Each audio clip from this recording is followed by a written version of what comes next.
আসসালামু আলাইকুম ওয়া রাহমাতুল্লাহি ওয়া বারাকাতুহু। নাহমাদুহু ওয়া নুসাল্লি আলা রাসূলিহিল কারীম, আম্মা বা'দ। ফাআউযু বিল্লাহি মিনাশ শাইতানির রাজীম। বিসমিল্লাহির রাহমানির রাহিম। কুতিবা আলাইকুমুস সিয়াম কামা কুতিবা আলাল লাযীনা মিন ক্বাবলিকুম লাআল্লাকুম তাত্তাকুন। ওয়া ক্বালা রাসূলুল্লাহি সাল্লাল্লাহু আলাইহি ওয়াসাল্লাম লা তাআতা লিমাখলুকিন ফি মা'সিয়াতিল খালিক। সাদাকাল্লাহুল আযীম। দূরের কাছের দেশের ও প্রবাসের যারা যেখান থেকে যুক্ত হয়েছেন, গ্লোবাল টেলিভিশনের বিশেষ আয়োজন শরবত রুহ আফজা প্রশ্ন উত্তরের রমজান পাওয়ার্ড বাই আমরুপালি অনুষ্ঠানে আপনাদেরকে আজ আমি ঈদ উল ফিতরের অগ্রিম শুভেচ্ছা জানাচ্ছি। ঈদ মুবারক। প্রিয় দর্শক, পুরো রমজান মাস জুড়ে গ্লোবাল টেলিভিশনের এই চমৎকার আয়োজন প্রশ্ন উত্তরের রমজান, আপনাদের করা নানা ধরনের প্রশ্নের উত্তর আমরা দিয়েছি জীবন ঘনিষ্ঠ আলহামদুলিল্লাহ। রব্বে কারিম যে এই পুরো রমজান জুড়ে আপনাদের করা প্রশ্নের উত্তরগুলো আমাদেরকে যথার্থ দেওয়ার তৌফিক দান করে দিয়েছেন, সেই রবের শানে আরও একবার শুকরিয়া আদায় করছি আলহামদুলিল্লাহ। বাংলাদেশের বিভিন্ন স্কলারদেরকে আমরা নিয়ে এসেছি আপনাদের করা প্রশ্নের উত্তর দেওয়ার জন্য আলহামদুলিল্লাহ আলহামদুলিল্লাহ। দর্শক যারা ছিলেন পুরো মাস জুড়ে আমাদের সাথে, আপনাদের প্রতি আমাদের কৃতজ্ঞ, এবং আপনারা আমাদেরকে ফোন দিয়েছেন, জানতে চেয়েছেন জানা অজানা নানা ধরনের বিষয়। আমরা চেষ্টা করেছি আপনাদের করা প্রতিটি প্রশ্নের উত্তর কোরআন, সুন্নাহ এবং বিজ্ঞান ভিত্তিক দেওয়ার আলহামদুলিল্লাহ আলহামদুলিল্লাহ। আজ এমন একটি সময় আপনাদের সামনে আমরা উপনীত হয়েছি, একেবারেই রমাদানের শেষ 30শে রমাদান। আজকের পরের দিনেই ঈদ উল ফিতর অনুষ্ঠিত হবে আলহামদুলিল্লাহ। আজকের আলোচ্য বিষয় আমরা রেখেছি মুমিনের জীবনে ঈদের দিনের করণীয় এবং বর্জনীয়। এ বিষয়ে আলোচনা করার জন্য আমরা স্টুডিওতে আমন্ত্রণ জানিয়েছি বিদগ্ধ আলেমে দ্বীন, বিশিষ্ট ইসলামিক চিন্তাবিদ, গবেষক, মিডিয়া ব্যক্তিত্ব, বাংলাদেশ ইমাম সমিতি ও মিডিয়া স্কলার্স ফোরামের সম্মানিত সভাপতি, ঢাকা নিউ মার্কেট জামে মসজিদের সম্মানিত খতিব, আমাদের সকলের প্রিয় প্রথিত জোশা হজরতে মাওলানা হাফেজ লুৎফর রহমান হাফিজাহুল্লাহ। আসসালামু আলাইকুম ওয়া রাহমাতুল্লাহ। ওয়ালাইকুম আসসালাম ওয়া রাহমাতুল্লাহি ওয়া বারাকাতুহু। কেমন আছেন? আলহামদুলিল্লাহি রাব্বিল আলামিন, ভালো আছি। আপনি কেমন আছেন? আলহামদুলিল্লাহ আলহামদুলিল্লাহ। রব্বে কারিমের কাছে শুকরিয়া আদায় করছি যে আমরা একেবারেই 30শে রমাদানে উপনীত হয়েছি। রব্বে কারিম যে আমাদের পুরো রমজান জুড়ে এই প্রোগ্রামে কথা বলার সুযোগ করে দিয়েছেন, সেই মাবুদের শানে আরও একবার শুকরিয়া আদায় করি আলহামদুলিল্লাহ। আজকে আপনাকে পেয়ে আমরা ভীষণ আনন্দিত। ঈদ মুমিনের জীবনে, যদি আপনাকে প্রশ্ন করি শুরু থেকেই, আপনি যদি আলোচনা শুরু করতেন যে একজন মুমিনের জীবনে এই ঈদের আনন্দ, করণীয়, বর্জনীয়, ঈদের দিনের এই বিষয় নিয়ে যদি আলোচনা শুরু করতেন।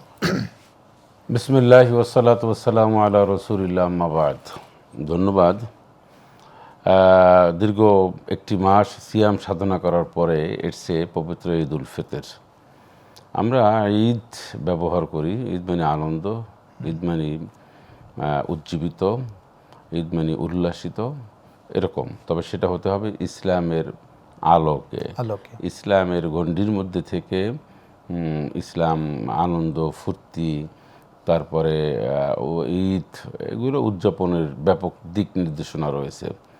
ইসলামের দুটি দিন বা দুটি ঈদ জায়েজ করেছেন।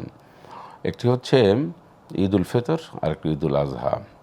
রাসূলুল্লাহ সাল্লাল্লাহু আলাইহি সাল্লাম কর্তৃক এই দুইটি ঈদের অনুমোদন পাওয়া যায়, এবং এই দুইটি ঈদ কীভাবে একজন মোমেন উদযাপন করবে তার দিক নির্দেশনা, তার মানে চৌহদ্দি, অথবা সে কী কী করতে পারবে কী করতে পারবে না, তার সীমারেখা, এটা বর্ণনা করে দিয়েছেন হাদিস শরীফের মধ্যে ব্যাপকভাবে। ঈদ উল ফিতরে আমরা একটু ব্যাপকভাবে আনন্দ করি জন্য যে এই দীর্ঘ একটি মাস আমরা সিয়াম সাধনা করেছি। আমরা দিনের বেলায় সকল ধরনের পানাহার, যৌনাচার সব কিছু থেকে বিরত থেকে এক আল্লাহ রাব্বুল আলামিনের সন্তুষ্টি অর্জনের জন্যে আমরা সারাদিন আল্লাহর পানে তাকিয়েছিলাম। আল্লাহ তাআলা ক্ষমা কখন করবে, তোমার দিক নির্দেশনা, তোমার সীমা রেখা অক্ষর অক্ষরে পালন করে তোমার মুক্তি চাই, এরকম একটা প্রহর আমরা কিন্তু গুনছিলাম। তো ঈদ উল ফিতরের অনেকগুলি দিক রয়েছে। সেটা প্রথমত একজন মুমিনের প্রথম দায়িত্ব হচ্ছে যে ঈদ উল ফিতরে আমি উদযাপন করব ঈদ, আমার প্রতিবেশী, আমার আত্মীয় স্বজন, আমার নিকটতম আত্মীয় স্বজন, দূরতম আত্মীয় স্বজন, আমার যতটুকুন সাধ্যে কুলায় ততটুকুন মানুষ আমি যেভাবে ঈদ করবো তারা সেভাবে পারতেছি কিনা, এটা হলো একজন মুমিনের প্রথম দেখার বা ঈদ উদযাপনের প্রথম সেন্সটা এভাবেই থাকা উচিত। আমি সুন্দরভাবে ঈদ উদযাপন করলাম, আমার বাচ্চা কাচ্চা যে যেখানে রয়েছে সবাইকে আমি ঈদের সব কিছু কিনে দিলাম, কিন্তু আমি দিলাম না আমার ছেলে মেয়ে বা আমার ছেলে মেয়ে স্ত্রী বলতে সবাইকে দিলাম, আমার ভাইয়ের, আমার আত্মীয় স্বজনের ছেলে মেয়ে প্রতিবেশী যারা রয়েছে কাউকে আমি দিলাম না। এর মধ্যে আসলে মূলত সার্থকতা নাই। তবে সার্থকতা কোথায়? সার্থকতা হচ্ছে একজন মানুষ সে যখন সকলকে নিয়ে ভালো থাকতে চায়, সকলকে নিয়ে ভালো থাকতে চায়, এই মানুষটি সুন্দর, এই মানুষটির নিয়ত, কর্মসূচি, সিদ্ধান্ত, চিন্তা, চেতনা এটাই সহি, এটা মনে রাখতে হবে। আমরা যেন একচেটিয়া নিজেকে নিয়েই বাঁচতে চাই, আমরা সেলফিশ হয়ে গেছি, আমরা সবাই আত্মকেন্দ্রিক হয়ে গেছি। ডানে কি হলো, বামে কি হলো, সামনে কি হলো, পিছনে কি হলো, দেখার মতো সুযোগ নাই। এই যে কথাটা আপনি বললেন যে আমরা শুধু কেবলমাত্র নিজের চিন্তা চেতনাই করছি, যে মন দিয়ে আমরা চিন্তা করছি সেই মন পরিবর্তন করা, সেই মনকে শুধরে দেওয়ার জন্য কিন্তু রমাদানের আগমন ঘটেছিল। তাহলে কেন আমাদের ঈদের দিনেও এই পরিবর্তন আমরা দেখছি না? দেখুন, একটা মাস কিন্তু আমরা যে সিয়াম সাধনা করলাম, আমি না খেয়ে রইলাম, আমি ক্ষুধায় তৃষ্ণায় কষ্ট পেলাম, এর মানে হচ্ছে এই উপলব্ধি অন্তত হওয়া যে এরকম মানুষ তো অনেকে না খেয়ে থাকে, অনেক মানুষ কষ্ট করে। তা আমার যেভাবে এখন কষ্ট হচ্ছে তারও তো সেরকম 12 মাস কষ্ট হচ্ছে। এইটাকে আমি উপলব্ধি করে বুঝে আমি স্যাক্রিফাইস করবো। ইউসিরুনা আলা আনফুসিহিম ওয়ালাউ কানা বিহিম খাসাসা, যে নিজের প্রয়োজন থাকা সত্ত্বেও অন্যের প্রয়োজনে এগিয়ে যাবে, প্রয়োজন মিটিয়ে দেবে, এটাই ইসলামী জীবন। ওয়া ইউকা শুহা নাফসিহি ফাউলাইকা হুমুল মুফলিহুন, এবং নিজে যে কৃপণতার থেকে মুক্ত থাকে সেই সফল কাম হয়। আর আমরা কি করি? কৃপণতা দেখাই। কৃপণতা, আমাদের মধ্যে একটা কৃপণতা ভাব থাকে। কীরকম? আমি অন্য কাউকে দিলে কমে যাবে, অন্য কাউকে আমি চাই না, অন্য কেউ আমার সম্পদ বা ভাগের বা এই একটা ভালো ফেস্টিভ্যাল আর যে কোনো একটা প্রোগ্রামে অংশগ্রহণ করলে বা সে আমার বাড়িতে আসলে নানা ধরনের আমাদের মধ্যে একটা ইগো কাজ করে যে আমি ভালো থাকবো, আরেকজন ভালো থাকবে কিসের জন্য? ইসলাম বলছে নো, তুমি যা পছন্দ করো তা তোমার অন্য ভাইয়ের জন্য তা পছন্দ করো, তুমি যা খাও অন্য ভাইকে সেগুলি খাওয়ার ব্যবস্থা, কামনা, এগুলি তুমি চাও। আমরা শুধু আমি ভালো থাকতে চাই, অন্য একজন ভালো থাকলেই যেন তা একজনের মেজাজ গরম হয়ে যায়। তখন শত্রু, জাদুটোনা, সেহের, তারপর কেমনে তাকে মামলা দেওয়া যায়, কেমনে তাকে অপমান অপদস্থ করা যায়, তাকে কেমনে শত্রু পক্ষ তাকে করা যায়, এটা কোন ধরনের কথা? আমি তো রাসূলুল্লাহ সাল্লাল্লাহু আলাইহি ওয়াসাল্লাম কী বলেছেন সহিহ হাদিস, যে তুমি তোমার কোনো ভাইয়ের উপস্থিতি হোক অনুপস্থিতি হোক, কাজ সামনে হোক পিছনে হোক, সর্বাবস্থায় তার কল্যাণ কামনা করবে। তাহলে আমি তো আপনার কল্যাণ কামনা করব, আমি তো বলবো আল্লাহ তাআলা অমুক ভাইকে তুমি ভালো রাখো, সুস্থ রাখো। আমাদের সমাজে এই বিষয়টা তো আমরা দেখছি না, বরঞ্চ মনে করেন যে না, আমি অন্যের একজন কল্যাণ কামনা করলেই পরবর্তীতে আমার কমে যাবে। আচ্ছা, মানুষের জন্য যদি কেউ কল্যাণ কামনা করে সেক্ষেত্রে কি কমে যায় না বেড়ে যায় ইসলামের দৃষ্টিভঙ্গি? হাদিস শরীফের মধ্যে পরিষ্কার আছে, রাসূলুল্লাহ সাল্লাল্লাহু আলাইহি ওয়াসাল্লাম বলেছেন, তুমি যদি কোনো মুমিন তোমার ভাইয়ের একটি প্রয়োজন মিটিয়ে দাও তাহলে আল্লাহ তোমার প্রয়োজন মিটিয়ে দেবেন, অন্য হাদিস আছে দুনিয়া এবং আখিরাতে।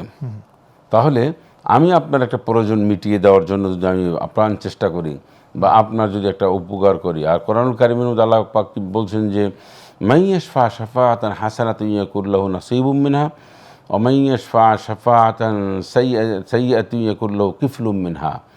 যদি কোনো মানুষ যে একজন মানুষের জন্য ভালো কিছু করে, সুপারিশ করে বা তার জন্য কোনো কিছু একজনের কাছে এসে বলে বেড়ায় বা সুপারিশ করে, তাহলে আল্লাহ রাব্বুল আলামিন ভালো কিছু করলে সে ভালোই পাবে, খারাপ কিছু করলে সে খারাপই পাবে।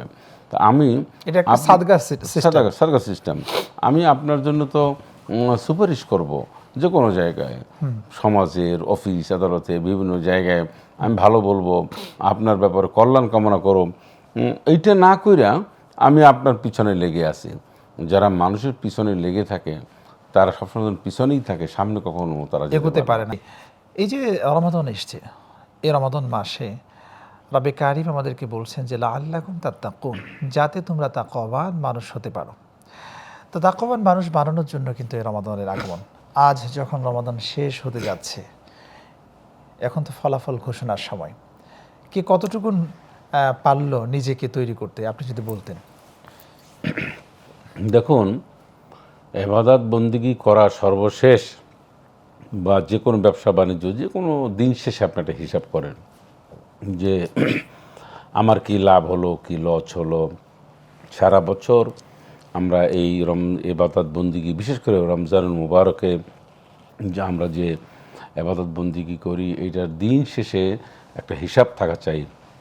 একদম হিসাবের মোক্ষম সময়টা হচ্ছে এখন, যে আমি এই একটি মাস কি শিখলাম, কতটুকু তাকওয়া অর্জন করলাম, কতটুকু মিথ্যা ছেড়ে দিলাম, কতক্ষণ সত্য ধরলাম, কতক্ষণ মানুষের গীবত ছেড়ে দিলাম, আমার মিথ্যা সাক্ষ্য যে ভয়াবহতা এটা আমি কতটুকু, মানে সব মিলিয়ে আমি কতগুলি গুনাহ ছেড়ে দিতে পেরেছি, আর কতগুলি ভালো পথ ধরেছি।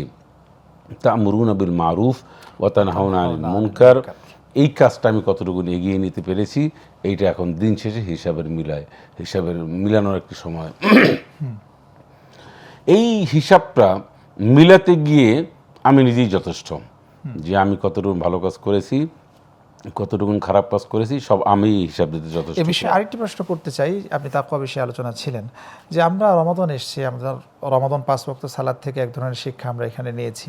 অনেকে কন্টিনিউ 5 ওয়াক্ত সালাত আগে পড়তো না, কিন্তু রমাদান এসছে এই উসিলায় সে 5 ওয়াক্ত নামাজ কন্টিনিউ করছেন, পরবর্তীতে হয়তো বা কন্টিনিউ করবেন যদি আল্লাহ তৌফিক দেন। এবং একই সাথে আমরা তারাবি সালাত পড়েছি, একই সাথে আমরা সাহরি গ্রহণ করেছি, ইফতার করেছি। এই যে রমজানটা আমাদের থেকে যাচ্ছে, এখান থেকে আমরা কী ধরনের শিক্ষাগুলো পাই? ধন্যবাদ আপনাকে। প্রথমত হচ্ছে যে অনেক মানুষ এই রমজান মাসে একদম ভালো হয়ে যায় ইস্তেগফারের মাধ্যমে। জি আলহামদুলিল্লাহ। অর্থাৎ বা যে কোনো ওকেশনাল, সবে বরাত বলেন, সবে কদর বলেন, এক একটা প্রোগ্রাম উপলক্ষে অনেক মানুষ ভালো হয়েছে মানে সে পিছনে নামাজ পড়তো না, সে নামাজ পড়েছে, নামাজ ধরা শুরু করেছে, অনেক গুনাহের কাজে লিপ্ত ছিল, সেই গুনাহের কাছ থেকে সে মুক্ত থাকার চেষ্টা করেছে, পরবর্তী সে একজন স্বাচ্ছা মুসলমান হওয়ার প্র্যাকটিস সে করেছে। এই যে প্র্যাকটিসটা করলো রমজানে, এরকম বহুত মানুষ রয়েছে, আমরা তাদের জন্য দোয়া করি, অ্যাপ্রিসিয়েট করি, যে এরকম অসংখ্য আল্লাহর বান্দারা যেন রমজান পেলেই একেবারে ভালো হয়ে যায়, নামাজ ধরে, রোজা রাখে, জাকাত দেওয়া শুরু করবে, সাদাকা দেওয়া শুরু করবে, মানুষকে ঠকাবে না, তাছাড়া মানুষের সাথে দুর্ব্যবহার করবে না, মানুষের অধিকারকে মানে অক্ষুণ্ণ রাখবে, এরকম ভালো ভালো কাজ যা আছে সেই মানুষটি করবে। এটা আমাদের প্রত্যাশা, আর এটা ইসলামও এটা চায়। এখন এই যে মানুষটি নামাজ পড়া ধরলো, রোজা রাখা শুরু করলো, ভালো হওয়া শুরু করলো, এটা রমজানের বড় ধরনের একটা শিক্ষা। এখন আমরা এই রমজান শেষে একটা ঈদ উদযাপন করব। এই ঈদে আমাদের ব্যাপক একটা কর্মসূচি রয়েছে। আচ্ছা, আপনি জানেন যে রাসূলুল্লাহ সাল্লাল্লাহু আলাইহি ওয়াসাল্লাম কীভাবে ঈদ করেছেন, ঈদে তিনি নারীদেরকে কীভাবে অ্যাপ্রিসিয়েট করেছেন, ঈদের জামাত কেমন করেছেন। আমাদের এইগুলি যদি আমরা শুনি তাহলে আমাদের খুব ভালো হয়। একটা ইম্পর্টেন্ট একটা কথা আমরা বলতে চাই, সেটা হচ্ছে যে ঈদের জামাতে আমরা নারীদেরকে সামিল করি না। এই যে আমরা আমাদের দেশে কিন্তু ঈদের জামাতে নারীদেরকে কোনোভাবে তাদেরকে নেওয়া হয় না, ডাকা হয় না, বরং এর একেবারে নাজায়েজ মনে করি আমরা। কিন্তু হাদিস শরীফের মধ্যে কী আছে সেটা দেখুন।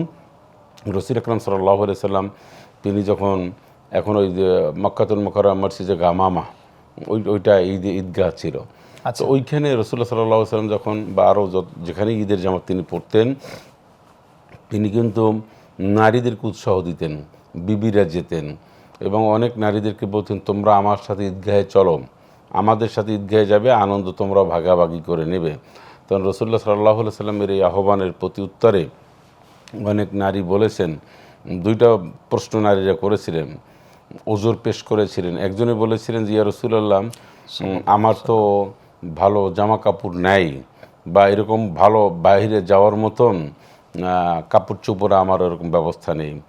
বা রাসূলুল্লাহ সাল্লাল্লাহু আলাইহি সাল্লাম তিনি বলতেন, অমুকের কাছ থেকে তুমি একটা ওড়না নিয়ে আসো, বা অমুকের কাছ থেকে কাপড়টা নিয়ে এসে তুমি সেভাবেই আসো। একটা শিক্ষা। আজকের আমরা লক্ষ লক্ষ টাকার কাপড় চোপড় কিনি, মার্কেট করি, বাসায় একটা বড় ধরনের বাজেট থাকে বাচ্চাদের। আমি এই হাদিসটা আপনাকে শোনালাম, আপনার দর্শকের মাধ্যমে আপনার দর্শকদেরকে আমি নিজেও চিন্তা করি, আপনারাও চিন্তা করুন যে নবীজির সময় এরকম এত কষ্ট ছিল, আর আজকের আমরা কত টাকার কাপড় চোপড় কিনি। একটু যদি স্যাক্রিফাইস করে গরিব, এতিম, মিসকিন, অসহায় দারিদ্র মানুষের কাছে দাঁড়াই, এই হাদিসটাকে চিন্তা করে বা এই হাদিসটার এটার আলোকে এটার আমাদের জন্য কত না উত্তম হতো। উত্তম হতো। এটার জন্য কিন্তু সাদাকাতুল ফিতরের এই যে আয়োজনটা। না, সাদাকাতুল ফিতর সেজন্যই তো আমরা সেটা বলবো। এখন এরপর রাসূলুল্লাহ সাল্লাল্লাহু আলাইহি সাল্লামকে অনেক নারী বলতেন, ইয়া রাসূলুল্লাহ আমরা অসুস্থ, মান্থলি পিরিয়ডলি যে অসুস্থটা সেই অসুস্থ। নবীজি বলছেন তোমরা আসো ঈদগাহে, আমাদের থেকে একটু দূরে থাকবে, তোমরা তসবিহ তাহলিল বর্ণনা করবে এবং আমাদের এই আনন্দ তোমরাও ভাগাভাগি করে নেবে। এর মানে হচ্ছে, আমি এই হাদিসটি বলার উদ্দেশ্য হচ্ছে যে একজন নারী সে যেন কোনো অবস্থায় ঈদগাহে যেতে পারবে না এই সাজেস্ট আমরা না করি, এই ধারণা না করি। তবে তাদের জন্য, আমাদের জন্য যেমনভাবে ওয়াজিবি কিফায়া, হ্যাঁ, তাদের জন্য ওইটা না, কিন্তু তারা যেতে পারবে, তাদের যাওয়ার সুযোগ রয়েছে। কিন্তু আমাদের দেশে একেবারে তাদের যে মসজিদে যাওয়া, ঈদগাহে যাওয়া, এটা হারাম মনে করছি আমরা, ঠিক না এটা। নারীরা মসজিদ জুমার নামাজ পড়তে যেতে পারবে যদি পরিবেশ পরিস্থিতি সুন্দর থাকে, তারপরে তার অনুকূল থাকে, ঈদগাহে যেতে পারবে সব। কিন্তু আমরা এটা অনেক আলেম ওলামা, অনেক বক্তা, হ্যাঁ, এইটা ভুল ব্যাখ্যা দিয়ে বা ভুলভাবে বুঝে স্টাডি না করার কারণে আমরা সবসময়ের জন্য ওয়াজ মাহফিলে এমনকি মিডিয়ার মাধ্যমে ফিতনা, হ্যাঁ, আমরা বলে দিই যে না যাওয়া যাবে না, ফিতনা, এটা নারীরা কেন যাবে, এই ধরনের এই যে একটা অদূরদর্শিতা, হ্যাঁ, এটা পুওর মানে নলেজ থাকার কারণে এইটা হয়। যিনি হয় শাইখুল হাদিস বলে, আবার অনেক কিছু বলে, কিন্তু ফতোয়া দেন মসজিদ যেতে পারবে না, না এই ফিতনা থাকলে। উনি জানেন না যে ওই নারী মার্কেটে যাচ্ছেন, দৈনিক বিভিন্ন প্রোগ্রামে যাচ্ছেন, হ্যাঁ, অথচ সব জায়গায় ঘুরে বেড়াচ্ছেন, কিন্তু মসজিদে গেলে ফিতনা হবে। মসজিদে গেলে ফিতনা হয়েছে দৃষ্টান্ত একটা দেখান, একটা দৃষ্টান্ত আপনি দেখান যে অমুকে নামাজ পড়তে গিয়ে প্রবলেমটা হয়েছে। বরং মার্কেটে গেলে বিভিন্ন প্রোগ্রাম, আপনার পয়লা বৈশাখ থেকে শুরু করে নানান ধরনের আপনার বাঁধনের ইতিহাস আমরা জানি।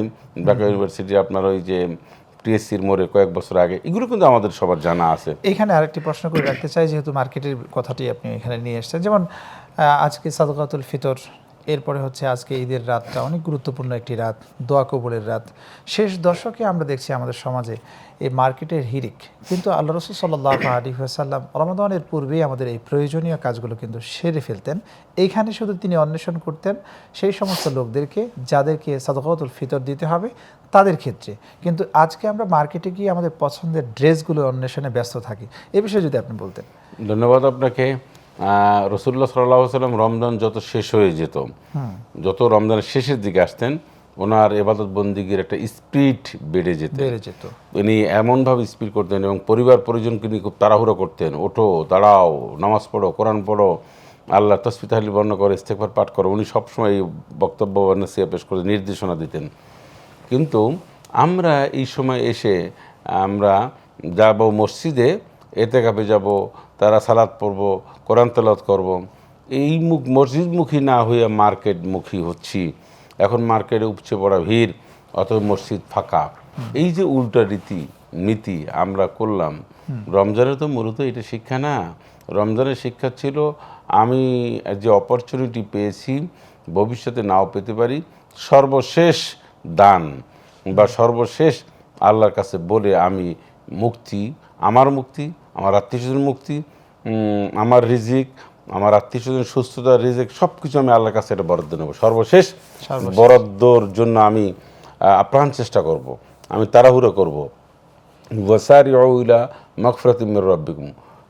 কিন্তু এটা কি আপনি দেখছেন আমাদের সমাজে, এই যে আপনি বললেন সর্বশেষ, এটাই হওয়া উচিত আপনার কথা অনুযায়ী, এটা কোরআনের কথা, এটা তো হচ্ছে না।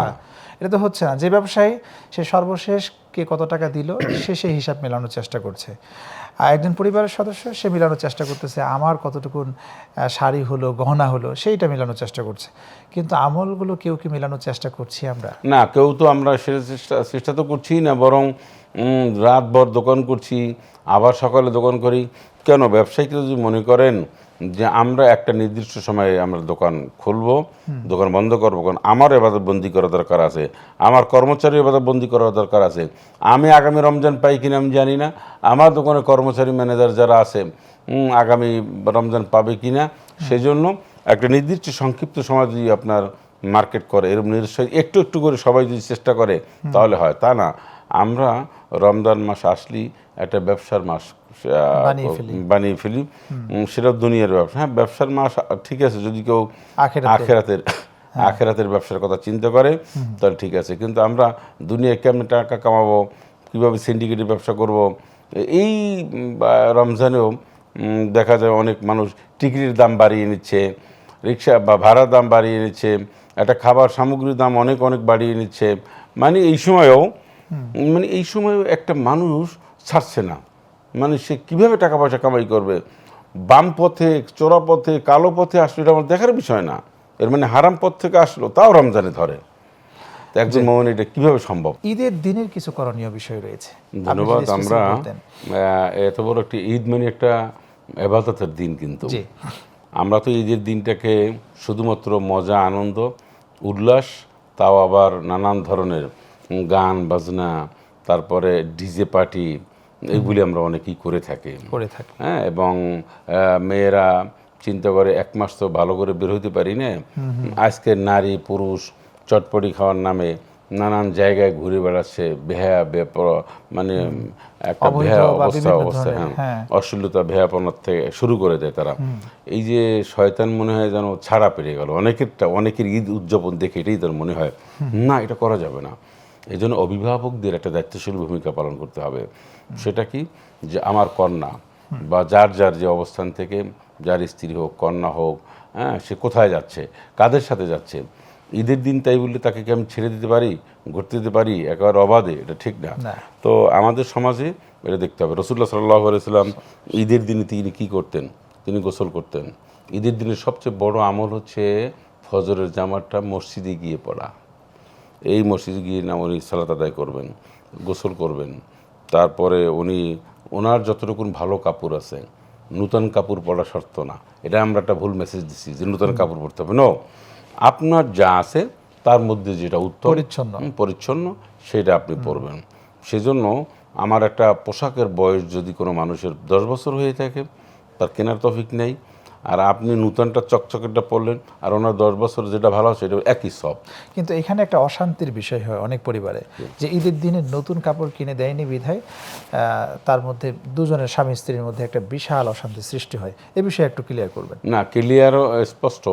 ওনারা যদি একেবারে দুজন যদি রাসূলুল্লাহ সাল্লাল্লাহু আলাইহি ওয়াসাল্লামের জীবনী, মা ফাতেমা জহরা রাদিয়াল্লাহু তাআলা আনহা, উম্মুল মুমিনিন আয়েশা সিদ্দিকা রাদিয়াল্লাহু তাআলা আনহা, এরা কেউই সবসময়ের জন্য ঈদে সবাই নূতন কাপড় নিতে পারেননি, সাহাবীরা নিতে পারেননি। তো আমরা যদি এটা মনে করি যে আমার বিশ্বনবী, হ্যাঁ, ওই নারী যদি মনে করে যে উম্মুল মুমিনিন আয়েশা সিদ্দিকা রাদিয়াল্লাহু তাআলা আনহা ঈদে ভালো কাপড় সবসময় পরতে পারেননি নূতন, তাহলে আমি কি, নবীর স্ত্রী যদি না পারেন তাহলে আমার কি অবস্থান করবে? এইভাবে চিন্তা করলে কথাটা কিন্তু অনেকে জানা নেই। আপনি যেটা এখন বললেন, এরা মনে করেন এইভাবে যে না, ঈদের দিন যেখানে সবাই নতুন কাপড় পরে, আল্লাহ রাসূল নতুন কাপড় পরেছেন, এই ধরনের একটা ধারণা। ঈদের দিন নতুন কাপড় না, ঈদের দিন হচ্ছে আপনার যতটুকু তৌফিক সেই অনুযায়ী নতুন কাপড় পরাটা কোনোভাবেই সুন্নত না। পরিষ্কার পরিচ্ছন্ন পরিপাটি আপনার যে তৌফিক আছে সে তৌফিক, তার শূন্য থাকলে তো সবার জন্যই সেটা হয়, আসলে তা না। আমরা এই মেসেজগুলি ভুল দিচ্ছি এবং আমরা একটা রেওয়াজ হিসেবে নিয়েছি যে নূতন কাপড় পরি, একটা আনন্দ করি, সেটা ঠিক আছে। তো এখন রাসূলুল্লাহ সাল্লাল্লাহু আলাইহি ওয়াসাল্লাম পরিষ্কার পরিচ্ছন্ন কাপড় পরতেন বা নূতন কাপড় পরতেন, খুশবু লাগাতেন। তারপরে তিনি ঈদুল ফিতরে তিনি কী করতেন, কিছু মিষ্টান্ন খেতেন, মিষ্টান্ন খেয়ে উনি যেতেন। উনি যাওয়ার সময় ঈদগাহে যেতেন। ঈদগাহে যেতে যেতে ঈদুল ফিতর একটা আমল আছে, আল্লাহু আকবার আল্লাহু আকবার লা ইলাহা ইল্লাল্লাহ আল্লাহু আকবার আল্লাহু আকবার ওয়ালিল্লাহিল হামদ। তাকবীর। এই তাকবীরের অর্থটা যদি আল্লাহ বড়, তিনি ছাড়া আর কোনো ইলাহ নেই, তিনি একমাত্র বড়, আর সকল প্রশংসা তারই জন্য। ঈদের দিনে আল্লাহ রাসূল সাল্লাল্লাহু আলাইহি ওয়াসাল্লাম আরেকটি কাজ করতেন, আপনি নিঃসন্দেহে সেটি বলবেন, যে রাস্তা দিয়ে তিনি ঈদগাহে আসতেন, আমরা সেটাই বলছি, কিন্তু অন্য রাস্তা দিয়ে উনি ফিরতেন। কারণটা কি? না, কারণটা বলছি, এরপর ধারাবাহিকটা আমি বলছি। তিনি এই তাকবীর আস্তে আস্তে করে বর্ণনা করতেন। আর কোরবানির যে ঈদুল আজহার যে ঈদ, সে সময় তিনি উচ্চ স্বরে তাকবীর বর্ণনা করতেন। আর এই আল্লাহু আকবার লা ইলাহা ইল্লাল্লাহ, ওইটা সুন্নাহ ওইভাবেই। আর এটা এইভাবেই। তো আস্তে আস্তে করে তিনি পড়তেন, পড়ে তিনি ঈদগাহে যেতেন। ঈদগাহে গিয়ে তিনি আর কোনো সুন্নাহ নামাজ পড়তেন না, তিনি করতেন যে 2 রাকাত তিনি সালাত আদায় করতেন। এখন এই সালাত কীভাবে আদায় করতেন, যে অনেক সময় তো আমরা অনেক সময় জানি না। তো প্রথম তিনি দাঁড়িয়ে সালাতুল ঈদুল ফিতরের জামাতের ঘোষণা দিতেন, দেওয়ার পরে এখানে কিন্তু আজানও নাই, ইকামতও নাই, প্রিপারেশন নিয়ে দাঁড়িয়ে তিনি কি করতেন, প্রথমে আল্লাহু আকবার বলে হাত বাঁধতেন, বেঁধে সুবহানাকা আল্লাহুম্মা ওয়া বিহামদিকা ওয়া তাবারাকা ইসমুকা ওয়া তাআলা জাদ্দুকা ওয়া লা ইলাহা গায়রুকা, বা এরকম আরো বেশ কিছু দোয়া পড়তেন। শুধু এই দোয়াটাই পড়তেন তা না, আরো দোয়া আছে, আল্লাহু লাকা সালাতি ওয়া নুসুকি ওয়া মাহইয়ায়া ওয়া মামাতি লিল্লাহি রাব্বিল আলামিন, ইন্না সালাতি ওয়া নুসুকি ওয়া মাহইয়ায়া ওয়া মামাতি লিল্লাহি রাব্বিল আলামিন, এইগুলো তিনি পড়তেন। ওয়াজহাতু ওয়াজহিল্লাযী ফাতারাস সামাওয়াতি ওয়াল আরদা হানিফা ওয়া মা আনা মিনাল মুশরিকিন, এটা পড়তেন তিনি। এরকম বেশ কিছু সানা পড়তেন তিনি।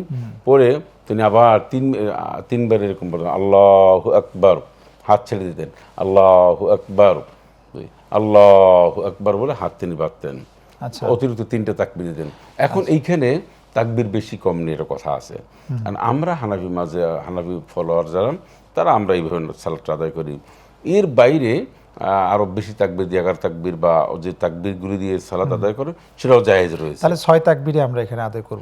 6 তাকবীর। আচ্ছা। কিন্তু কোনো অন্য জনে বা আরব দেশে বা অন্য মাযহাবে অতিরিক্ত তাকবীর 11 তাকবীর, আরো বেশি তাকবীর যে রয়েছে সেটা কিন্তু রয়েছে, আমরা পরিষ্কার বলি, সেটাও জায়েজ, সেটাও হাদিস সম্মত। আমরা যেটা করছি এটাও হাদিস সম্মত, তা আমাদেরটা আমরা বললাম তাই। কিন্তু যেটাই হাদিস সম্মত সেটাকেই আমরা শ্রদ্ধা করি, সেটাই আমরা মানি। এটাই আমার কথা। এখানে আরেকটা বিষয় হচ্ছে, দ্বিতীয় রাকাতে যখন তাকবীরগুলো দিই তখন কিভাবে সিস্টেমটা? সূরা কিরাত পরে যথারীতিভাবে 1 রাকাত শেষ করলাম, শেষ করে আমি দাঁড়িয়ে গেলাম, দ্বিতীয় রাকাতে দাঁড়িয়ে গেলাম, আমি একটা সূরা পড়লাম। রাসূলুল্লাহ সাল্লাল্লাহু আলাইহি ওয়াসাল্লাম ঈদের সালাতে সূরা আলা এবং সূরা গাশিয়া পড়তেন। প্রথম রাকাতে সূরা আলা, পর রাকাতে সূরা গাশিয়া পড়তেন। এটা পড়ার পরে তিনি সূরা কমপ্লিট করে তিনি রুকুতে যখন যাবেন তার ঠিক আগে আমরা যে 3টে তাকবীর দিই, আল্লাহু আকবার বলে হাত ছেড়ে দিই, এরকম হাত বাঁধে অনেকে, যেটা করেন আপনি। আচ্ছা, এই সমস্ত বিষয় হাত বাড়া এবং এই বিষয়টা কি খুব জটিল, কঠিন? এটার জন্য সালাত নষ্ট হবে? কঠিন না, সালাত নষ্ট হবে এটার জন্য? না, কোনো ধরনের সালাত নষ্ট হবে না। এরকম আল্লাহু আকবার বলে হাত বাঁধতেও পারেন, আবার আপনি হাত ছেড়েও দিতে পারেন। আমরা হানাফি মাযহাবের মাসাল অনুযায়ী ছেড়ে দিই, আর অন্যান্য মাযহাবে হাতটা বেঁধে রাখে, এটা কোনো ব্যাপার না। আপনাকে একটা জিনিস পরিষ্কার হতে হবে শরীয়ত সম্পর্কে, যে আমার অন্য এক ভাই যেটা করছেন, অন্য একজন আলেম যেটা করছেন, সেটা হাদিসে আছে, আমারটাও হাদিসে আছে, তা আমি আমারটা পড়ি, তারটা সে পড়বে। এখন আমাদের দেশের সমস্যা হলো আলেমদের মধ্যে আপনারটা হবে না, আমারটা হবে, আপনারটা জায়েজ নেই, আমারটা জায়েজ নেই। তাহলে আপনি আমার মতো না হলে আপনি মুনাফিক, ফাসিক, কাফির, নানান ধরনের, এটা মূর্খতার লক্ষণ।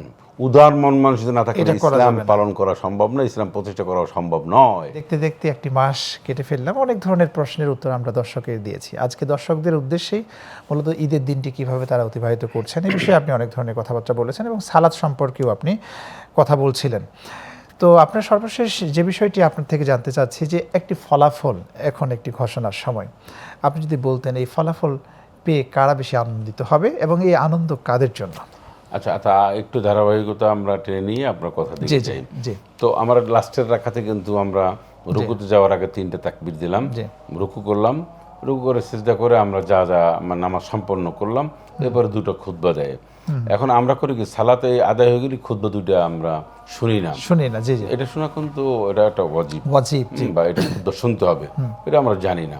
খুতবা শুনে আসলে আমরা কিছু দোয়া দুরূদ আমাদের পড়া উচিত। আচ্ছা, খুতবার ওই জায়গায় অনেকে আরবি দিয়ে খুতবা দেয়, আবার হচ্ছে কেউ বাংলায় খুতবা দেয়। আরবিটা আগে বলে নেয়, তারপরে বাংলাটা বলে। প্রয়োজন আছে কি 2টা?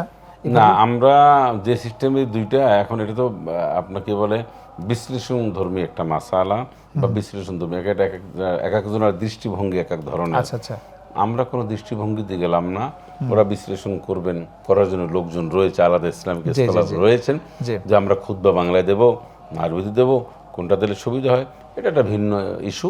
এই ইস্যু নিয়ে আমরা আসলে কথা বলতে চাই না। রাসূলুল্লাহ সাল্লাল্লাহু আলাইহি ওয়াসাল্লাম এটা আদায় করে তিনি কিন্তু আরেকটা দোয়া পড়তেন, তাকাব্বালাল্লাহু মিন্না ওয়া মিনকুম, এই দোয়াটা তিনি কিন্তু বলতেন। এবং তিনি আমরা যেমন ঈদ মোবারক বলি, তিনি ঈদ মোবারক হাদিস শরীফের বিভিন্নভাবে ঘুরিয়ে শব্দগুলি এসছে, আমরা ঈদ মোবারক বলি, ঠিক আছে, বা ঈদ মোবারক এই শব্দগুলি বলি, আমরা একে অন্যের কলা মোয়ানাকা করি, রাসূলুল্লাহ সাল্লাল্লাহু আলাইহি ওয়াসাল্লাম এটাও করেছেন। তবে আমরা মোয়ানাকা করি 3 বার, এরকম বুকের সাথে ধইরা। এটা কিন্তু আসলে মোয়ানাকা মানে গলায় গলা মিলানো, এটা। আর একটা হচ্ছে রাসূলুল্লাহ সাল্লাল্লাহু আলাইহি ওয়াসাল্লাম সবার সাথে তিনি কুশল বিনিময় করতেন, তিনি খুব আনন্দিত হতেন, মানুষকে আনন্দ দেওয়ার ব্যবস্থা করতেন। তিনি যখন আনন্দিত হতেন তখন সাহাবা আজমাইনগণ আরও আনন্দ পেতেন, আনন্দের একটা স্পিরিট তাদের মধ্যে জেগে যেত। দেখবেন নেতা যখন খুব খুশি থাকে, খুব ফুরফুরে মেজাজে থাকে, কর্মীরা তখন থাকে। নেতা যখন খুব গরম থাকেন, কর্মীরাও কিন্তু তখন একটু স্পিরিট অন্যরকম না, ওই রকম একটা ব্যাপার থাকে। নেতার বক্তব্যের উপর কিন্তু কর্মীদের, নেতা যদি শান্তশিষ্ট বক্তব্য দেন, কর্মীরা শান্তশিষ্ট থাকে। নেতা যদি একটা মানে খুবই জাগরণী বক্তব্য দেন, তো কর্মীরাও কিন্তু জাগরণ সৃষ্টি করে দেয়। হ্যাঁ, তো ব্যাপার হচ্ছে আপনাকে বুঝতে হবে যে আপনি রাসূলুল্লাহ সাল্লাল্লাহু আলাইহি ওয়াসাল্লাম বড় নেতা ছিলেন, তিনি খুব শান্ত মেজাজেই থাকতেন, শান্ত মেজাজে কথা বলতেন। ওদিনকারে তিনি এমন কিছু কাজকর্ম করতেন ছোট্ট ছোট্ট করে, তিনি সবাই আনন্দিত হতেন। এর মধ্যে একটা ছিলেন বাচ্চাদের সাথে তিনি আলিঙ্গন করতেন, মানে মোয়ানাকা করতেন, বাচ্চাদের সাথে কুশল বিনিময় করতেন। এইটা দেখে আবার সবাই খুব আনন্দ পেত। রাসূলুল্লাহ সাল্লাল্লাহু আলাইহি ওয়াসাল্লাম যে পথ দিয়ে আসতেন ওই পথ দিয়ে আবার বাসায় যেতেন না, যেতেন আর একটা পথ দিয়ে। এর কারণটা হচ্ছে বৃহত্তর জনগোষ্ঠীর সাথে যাতে করে ঈদ মোবারক দিতে পারেন, বা শুভেচ্ছা বিনিময় করতে পারেন, সেই জন্য তিনি যে রাস্তা দিয়ে আসতেন ওই রাস্তার মানুষজন যারা আছেন তাদেরকে তিনি সালাম কালাম দিয়েছেন বা খোঁজখবর নিয়েছেন। আর নবীজি তার ঈদের বড় একটা ধরন ছিল কি জানেন, তিনি নিজে ঈদ করতেন না, বলতে গেলে মানুষকে ঈদ করাতেন। সেটা কীভাবে? তিনি চাইলেই তো নামাজ পড়ে একদম সোজা বাড়িতে চলে যেতে পারতেন। তিনি আসার সময় যেরকম মানুষের খোঁজ খবর নিয়ে আসছেন, যাওয়ার সময় আবার সবাইকে দেখে দেখে যেতেন, কার কী সমস্যা আছে বা কার কী সুবিধা রয়েছে, কে কী, সব ঈদ মোবারক, ঈদ শুভেচ্ছা দিয়ে তিনি যেতেন। এইটা তো আমার জন্য বড় শিক্ষা। অবশ্যই রেওয়াজটা এখনও আছে, এখন নেতৃবৃন্দ একটা সময় ঈদের জন্য সাধারণ মানুষের লাগে কোলাকুলি করেন বা ঈদ মুবারক, ঈদ শুভেচ্ছা বিনিময় করেন। এটা এসছে কোত্থেকে? এটা রাসূল আকরাম সাল্লাল্লাহু আলাইহি ওয়াসাল্লাম থেকে এসছে। ঈদের দিন বেশি করে দোয়া করা, ঈদের আগের দিন, ঈদের নামাজের আগেই ফিতরাগুলি দিয়ে দেওয়া অন্তত। তো এই ফিতরা আপনি ঈদের জামাতের আগের চেয়ে আপনি রমজানের শেষের দিকে দিয়ে দেন, দিলে কি হবে, আপনার বাস্তবতার বেশ কিছু রয়েছে। একটা মানুষকে আপনি ঈদের জন্য যা কিছু হাদিয়া তোফা দিবেন, সেটা আশায় থাকে। আপনি যত বিলম্ব করে দিবেন তার মধ্যে আরও একটু হতাশা বা তার মধ্যে একটু প্রেশানি তৈরি হয়। আমাকে কি দিল কি দিল না, আমি পয়সাটা পেলাম কি পেলাম না, না পাইলে আমি কি করব, পেলে আমি কি করব। এই জন্য আমরা সাজেস্ট করি আপনার অনুদান, আপনার দান, আপনার সাদাকাতুল ফিতর আপনি তাড়াতাড়ি দিয়ে দেন। তাকে আগে বলাও জায়েজ আছে যে তুমি চিন্তা করো না, আমি তোমাকে যথাসময়ে আমার ফিতরাটা আমি তোমাকে পৌঁছে দেবো, বা আমার অনুদানটা আমি দিয়ে দেবো, অনুদানটা আমি তোমাকে দিয়ে দেবো। কিন্তু এইটা যে অনেকের ক্ষেত্রে এমনটা হয় যে এই আমার বাসায় এসো, তোমাকে এই ফিতরার টাকা দিব, যাকাত দিব, এটা কি তার দায়িত্ব নিয়ে এসে না আমার দায়িত্ব? এরকম দাতা তিনি লর্ড স্টাইলে থাকতে পারবেন না। মনে রাখবেন, দাতা তিনি অহংকার করতে পারবেন না, দাতা হবেন বিনয়ী। তিনি একথা বলতে পারবেন এই তুমি বাসায় এসো, এসে টাকাটা নিয়ে যেও। দাতা বিনয়ের সাথে বলতে হবে। যদি তার পরিবেশ এরকম হয় সে যেতে পারছে না, তাহলে বলতে তুমি যদি আমার বাসায় একটু আসতে আমি খুশি হতাম। এরকম আসলে একটু সম্মানের সাথে একটা খামে যদি পারেন খামে দেবেন, না পারলে সুন্দর করে বলবেন এই তোমার হাদিয়া নাও। কোনোদিন বলা ঠিক না যে জাকাত দিলাম, গরিব যতই হোক দূরের হোক, এই তোমার জাকাত দিলাম, এই ফিতরা দিলাম, এটা দরকার নাই তো। আরে ওয়াইন তাজহার বিল কওলি ফাইন্নাহু ইয়ালামু সিররা ওয়া আখফা, কুল ইন তুখফু মা ফি সুদুরিকুম আও তুবদুহু ইয়ালামুল্লাহ। সেখানে আল্লাহ রাব্বুল আলামিন কি বলছেন, ওয়া আসিররু কাওলাকুম আও ইজহারু বিহি ইন্নাহু আলিমুম বিযাতিস সুদূর। সব আয়াতের মূল বক্তব্য হচ্ছে তুমি যা কিছু বলো আর না বলো, যত কল্পনা করো ব্রেনের মধ্যে রাখো, তোমার সব জানেন। তাহলে আপনি কেন বলতে চান জাকাতের টাকা গেছেন, আপনি তাকে সম্মানের সাথে দেন, খামের মধ্যে ভরে দেন, না পারলে হাতে মুঠের মধ্যে হাদিয়ে দেন, বাসা তাকে বাড়িতে গিয়ে যদি দেন তা সেইটা হলো সবচেয়ে পারফেক্ট। সবচেয়ে পারফেক্ট। দাতা কি করবেন? বিনয়ী হবেন। আমি বলছিলেন আগে, দাতা যদি লর্ড স্টাইলে বা অন্যরকম নেতা একটা ভাব থাকে, জাকাত দিই এইটা সে নো। তাহলে জাকাতের যে উদ্দেশ্য বা সাদকাতুল ফিতরের যে উদ্দেশ্য তাহলে হাসিল হবে না। হাসিল কেমনে হবে? আপনাকে যে এই সম্পদটা কি দিয়েছে, এই সম্পদ আপনাকে কি দিয়েছে? ওয়াতুহুম মিম্মা লিল্লাহিল্লাযী আতাকুম ওয়া আনফিকু মিম্মা জাআলনাকুম মুস্তাখলাফিনা ফি। আল্লাহ রাব্বুল আলামিন এই টাকা পয়সার মালিক দিয়েছেন। আল্লাহু ইয়াবসুতু রিজকা লিমান ইয়াশাউ ওয়া ইয়াকদির, আল্লাহু লাতীফুম বিইবাদিহি ইয়ারযুকু মান ইয়াশা। এই সব আয়াত, অসংখ্য আয়াত রয়েছে। আল্লাহ বলেন আমি যাকে খুশি তাকে আমি এই সম্পদশালী দিই। আপনি গৌরব অহংকার করার কে? আপনি নিজেকে নিজে দিয়ে আপনি একটা নিঃশ্বাস ছেড়ে বলবেন, আল্লাহ আমার এই হক মনে হয় আমি মানুষের কাছে যথারীতিভাবে আদায় করতে পারি না। আমার যেভাবে আদায় করা উচিত ছিল, যে তবিয়তে আদায় করা উচিত ছিল, সেটা আমি পারি না। তা তুমি আমাকে মাফ করে দাও। আগামীবার যেন আমি আরো বিনয়ের সাথে আরো বেশি করে যেন দিতে পারি মানুষকে। আপনি দিয়ে আল্লাহ শুকরিয়া আদায় করবেন।